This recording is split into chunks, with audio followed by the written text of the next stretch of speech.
کوئی کپڑا یا گلوز اپنے ہاتھوں پہ چڑھا لیتے ہیں کوئی چیز ایسی، تو اس کے ذریعے قرآن کو چھو سکتے ہیں۔ بھائی کیا مطلب ہے کہ انسان کی چمڑی میں کوئی ناپاکی ہوتی ہے؟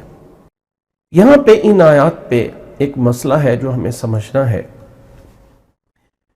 کہ سب سے پہلے تو اللہ تعالیٰ نے قسم اٹھائی ہے، انہ لقسم اللہ تعالیٰ عظیم، اور اللہ نے فرمایا کہ 77 آیت میں انہ لقرآن کریم، بے شک یہ قرآن کریم عزت والا قرآن ہے، اور یہ قرآن کتاب مکنون میں ہے۔ یہاں پہ کوئی شک نہیں، اتفاق ہے کہ کتاب مکنون سے مراد لوح محفوظ ہے۔ اللہ تعالیٰ کے پاس ایک لوح محفوظ ہے۔ ویسے لوح کا معنی ہوتا ہے ایک بڑا سا بورڈ جس کو ہم لکھتے ہیں لوحہ۔ یہ جو ہم راستے پہ جاتے ہیں اور بورڈ لگے ہوتے ہیں تو اس کو بھی لوحتن بولا جاتا ہے عربی میں۔ اللہ کے پاس جو لوح محفوظ ہے، لوح محفوظ ہے، وہ ایسا نہیں ہے کہ جیسے اس طرح کے دنیا کے بورڈ ہوتے ہیں۔ وہ کوئی ایسی چیز ہے کہ ما کان و ما یکون، جو کچھ ہوا، جو کچھ ہونے والا ہے، سب کچھ اس میں لکھا ہوا ہے اور تحریر ہے۔ اور وہ جو لوح محفوظ ہے اسے کتاب مکنون کہا گیا ہے کہ یہ قرآن مجید اس لوح محفوظ سے کے اندر ہے اور اس لوح محفوظ سے اس کو لیا گیا ہے۔ اگلی آیت 79 آیت میں اللہ نے فرمایا لا یمسہ الا المطہرون، نہیں چھوتے اس کو الا المطہرون، مگر پاک لوگ، مگر پاک، مطہرون پاک ہونے والے۔ اب یہاں پہ دو چیزیں ہیں، ایک تو یہ آیت عموماً قرآن مجید کے جو یعنی اس کی جلد ہوتی ہے وہاں پہ لکھا جاتا ہے، اور اس آیت کو دلیل بنایا جاتا ہے کہ قرآن مجید کو ہاتھ لگانے کے لیے، ٹچ کرنے کے لیے پاک ہونا اور باوضو ہونا ضروری ہے۔ باوضو ہونا ضروری ہے۔ اس کی سب سے بڑی دلیل یہ ہے کہ نہیں چھوتے اس کو مگر پاک لوگ۔ یہاں پہ سب سے پہلے تو دیکھیے یہ ہو ضمیر جو لا یمسہ ہے، اس کو پیچھے کون سی چیز مراد ہے؟ عربی زبان میں ایک رول اور قانون چلتا ہے گرامر میں کہ جو ضمیر پرونون ہوتی ہے اس کو سب سے پہلے قریب والی چیز کی طرف لوٹایا جاتا ہے۔ اگر قریب والی چیز ممکن نہ ہو تو تب بعید کی طرف لایا جاتا ہے۔ تو یہاں پہ قریب کتاب مکنون ہے اور بعید قرآن کریم ہے۔ تو سب سے پہلے ہو ضمیر سے مراد لیا جائے گا کتاب مکنون۔ اگر کتاب مکنون پہ معنی اس کا صحیح نہیں بنتا تو تب ہم قرآن کریم پہ جائیں گے، جبکہ ہو ضمیر کا مرجع کتاب مکنون پہ صحیح بن رہا ہے کہ یہ قرآن کریم اس کتاب مکنون لوح محفوظ میں ہے، اور اس لوح محفوظ کو نہیں چھوتے ہیں مگر پاک لوگ، اور وہ پاکیز اللہ کے فرشتے ہیں۔ تو یہ معنی اصل اس کا معنی ہے۔ اس آیت کا قرآن مجید کے چھونے اور نہ چھونے سے کوئی تعلق نہیں ہے۔ چاہے حیرانگی کی بات بعض دفعہ ایک عجیب سی بات ہے کہ کہا جاتا ہے کہ جی آپ اپنا ہاتھ نہیں ٹچ کریں گے، لیکن اگر آپ کوئی کپڑا یا گلوز اپنے ہاتھوں پہ چڑھا لیتے ہیں کوئی چیز ایسی، تو اس کے ذریعے قرآن کو چھو سکتے ہیں۔ بھائی کیا مطلب ہے کہ انسان کی چمڑی میں کوئی ناپاکی ہوتی ہے؟ اگر انسان کا وہ انگلی ناپاک ہے تو انسان اسی سے کھانا بھی تو کھا لیتا ہے۔ اگر اس کا ہاتھ ناپاک سمجھا جائے تو اس سے وہ کھانا کیسے کھاتا ہے؟ یہ جو وضو کرنا ہے، کیا وضو کے بغیر انسان ناپاک ہوتا ہے؟ کیا دلیل ہے اس کی؟ اللہ کے نبی صلی اللہ علیہ وسلم کی ایک صحیح حدیث ہے، حضرت ابو ہریرہ رضی اللہ تعالیٰ عنہ اللہ کے نبی صلی اللہ علیہ وسلم کے ساتھ چلے، فرماتے ہیں کہ میں اللہ کے نبی صلی اللہ علیہ وسلم کے ساتھ چلنے لگا تو آہستہ سے میں کھسک گیا، نکل گیا اور غسل کر کے آ گیا۔ اللہ کے نبی صلی اللہ علیہ وسلم نے مجھے دیکھا کہ تھوڑی دیر پتہ نہیں کہاں چلے گئے۔ جب میں آیا تو پوچھا ابو ہریرہ کدھر چلے گئے تھے؟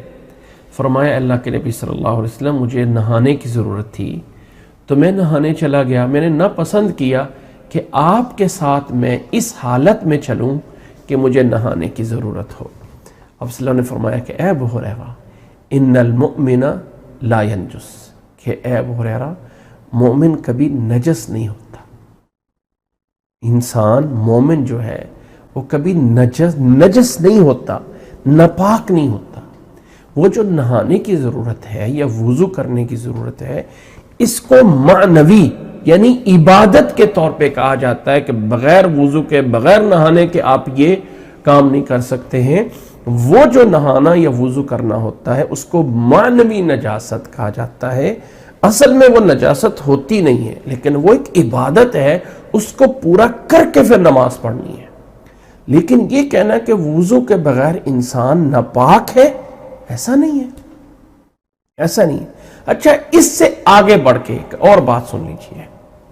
اللہ تعالیٰ نے سورہ توبہ میں یہ کہا انما المشرکون نجس، مشرک نجس ہے۔ اس کا کیا مطلب؟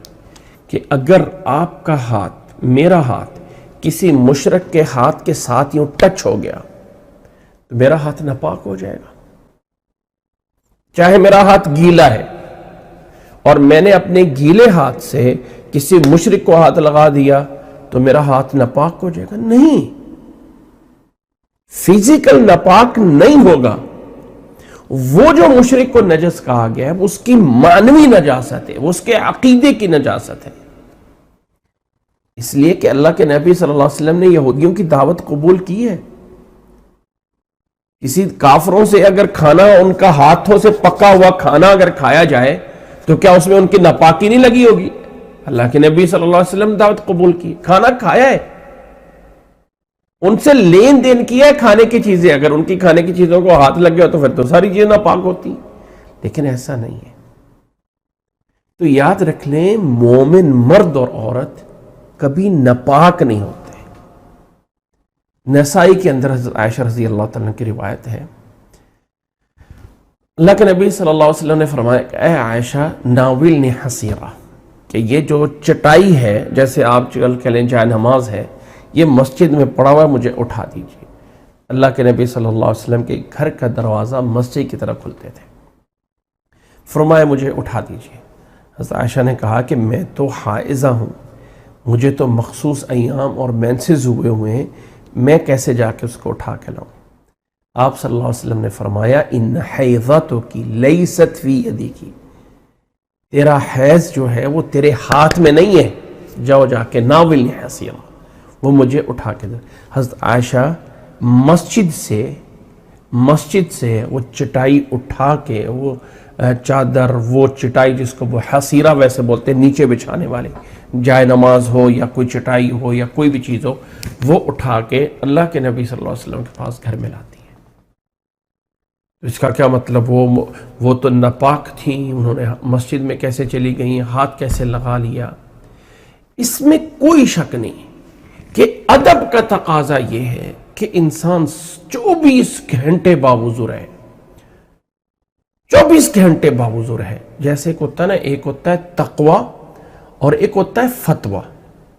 تقوی یہ کہ آپ ہر حال میں باوضو رہیں، بلکہ اگر اس میدان میں جاتے ہیں تو پھر صرف قرآن مجید کو چھونا نہیں، بلکہ اور چیزیں بھی پھر باوضو ہو کے کرنی پڑیں گی۔ وہ حدیث ہم نے سنی ہوگی کہ اللہ کے نبی صلی اللہ علیہ وسلم ایک موقع پہ قضاء حاجت کے لیے بیٹھے، قضاء حاجت کے لیے بیٹھے، پیچھے سے ایک آدمی گزرا اور اس نے کہہ دیا السلام علیکم۔ اللہ کے نبی صلی اللہ علیہ وسلم قضاء حاجت پہ، اللہ کے نبی صلی اللہ علیہ وسلم جلدی سے فارغ ہوئے اور جلدی اٹھ کر اپنے دونوں ہاتھوں کو ایک ساتھ دیوار تھی اس کے ساتھ یوں مارا اور تیمم کیا اور اس کو جواب دیا وعلیکم السلام۔ اب کیا سلام کرنے کے لیے بھی، لفظ سلام علیکم کہنے کے لیے بھی جو ہے وہ وضو کی ضرورت ہے؟ اللہ کے نبی نے تیمم کر کے جواب دیا۔ پھر فرمایا کہ کرہت ان اذکر اللہ علی غیر طہارت، میں نے ناپسند کیا کہ بغیر وضو یا بغیر طہارت کے میں اللہ کا ذکر کروں۔ یہ ایک تقوی ہے جبکہ لازم نہیں ہے۔ دوسری حدیث میں رسول اللہ صلی اللہ علیہ وسلم نے فرمایا، ایک موقع پہ اللہ کے نبی صلی اللہ علیہ وسلم آئے اور ڈائریکٹ نماز پڑھ لی۔ ایک صحابی نے پوچھا کہ اللہ کے نبی صلی اللہ علیہ وسلم آپ نے تو یعنی وضو نے کیا، معذرت کوئی ایک اور عمل تھا؟ تو اللہ کے نبی صلی اللہ علیہ وسلم نے فرمایا، جو میں الفاظ بولنا چاہتا ہوں، انما امرت بالوضوء کہ مجھے وضو کا اس وقت حکم دیا گیا ہے جب میں نماز کے لیے کھڑا ہوں، جب میں نماز کے لیے کھڑا ہوں۔ تو عبادات میں نماز یا اکثر علماء کے نزدیک طواف جو بیت اللہ کا کرنا ہے اس کے لیے وضو شرط ہے، نماز اور طواف کے لیے، لیکن باقی چیزوں کے لیے تو نہیں لازم کیا گیا۔ اس لیے قرآن مجید کا ادب احترام اپنی جگہ پہ ہے کہ اسے باوضو ہو کر پڑھنا چاہیے، لیکن ایسا کوئی تصور نہیں ہے تو کہ آپ ہاتھ سے تو ٹچ نہیں کر سکتے ہیں آیت کو، الفاظ کو، لیکن اوپر کوئی گلوز چڑھا کے کپڑے سے ہاتھ لگا سکتے ہیں۔ یہ کہاں سے آ گیا؟ تو وہ کپڑا ہاتھ پہننے سے پھر انسان جو ہے وہ طہارت، اس کی ناپاکی جو ہے وہ دور ہو جاتی ہے؟ بھائی کپڑا بھی تو پاک ہے، ہاتھ بھی تو پاک ہے، کیا ناپاکی ہاتھ کی جلد میں آگے اور کپڑے میں نہیں ہے؟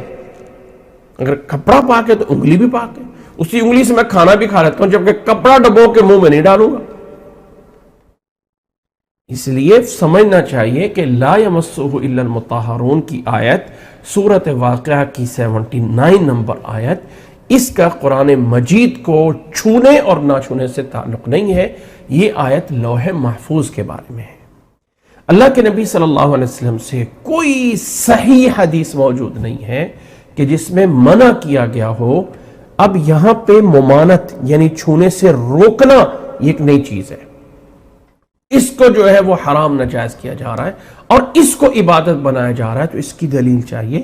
نبی صلی اللہ علیہ وسلم سے کوئی ایسی حدیث نہیں ہے کہ جس میں لازم کیا گیا قرآن مجید کو چھونے کے لیے وضو ہونا چاہیے، آیتوں کے اوپر انگلی نہیں لگا سکتے ہو۔ اللہ کے نبی صلی اللہ علیہ وسلم کے دور میں یہ جو موجودہ قرآن ہے یہ کیسے تھا؟ کیسے تھا؟ کیا یہ اس صورت میں ایک کتاب کی شکل میں تھا؟ نہیں، چمڑے پہ لکھا ہوا تھا، کپڑے پہ لکھا ہوا تھا، پتھر پہ لکھا ہوا تھا، لکڑی کے تختوں پہ لکھا ہوا تھا۔ وہ لکڑی کے تختے، وہ پتھر، وہ چمڑے، وہ کپڑے، ان کے چھونے کے اوپر تو کہیں پابندی نہیں تھی کہ بغیر وضو کے آپ وہ پتھر کو نہیں اٹھا سکتے ہو، بغیر وضو کے اس کو چمڑے کو نہیں ہاتھ لگا سکتے، ایسا کچھ نہیں تھا اللہ کے نبی صلی اللہ علیہ وسلم کے زمانے میں۔ اس لیے ہمیں شیطان نے اللہ کے اس قرآن سے روکنے کے لیے ایک سازش ہے کہ جی قرآن مجید کو چھونے کے لیے آپ کو وضو کرنا پڑے گا، آپ کو جو ہے اس کے بغیر آپ اس کے ہاتھ نہیں لگا سکتے ہو، آپ جو ہے اس کے اوپر ہاتھ نہیں لگا سکتے ہو، تب جا کے ہاتھ لگاؤ گے۔ اللہ کے نبی صلی اللہ علیہ وسلم سے ایسی کوئی صحیح حدیث نہیں ہے۔ اللہ کے لیے اس آیت کو سمجھیں، اور اللہ کے لیے بہت سی عورتیں ہوتی ہیں جنہوں نے کلاس لینی ہوتی ہے، یہ ہوتا ہے اب مخصوص ایام آ جاتے ہیں تو اب ہم قرآن مجید کو کیسے پکڑ کے پڑھیں، اب ہم اس کو کیسے کریں، یہ کریں وہ کریں، یہ سب چیزیں ہمیں ایک شیطان نے اللہ کے کاموں سے دور رہنے کے لیے ہمارے دماغوں میں ڈالی ہوئی ہیں۔ اللہ کے نبی صلی اللہ علیہ وسلم کی حدیث سے اس کا کوئی تعلق نہیں ہے۔